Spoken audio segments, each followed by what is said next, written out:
Kasper. Benjamin her, han får ikke et ben til jorden i det her spil. Hej Carlsberg, jeg hedder Benjamin.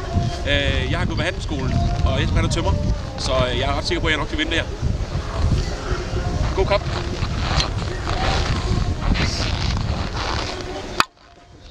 Nice.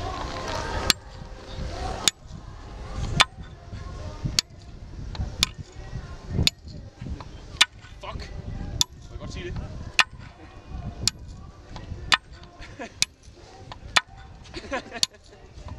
Jeg kan ikke mere nu.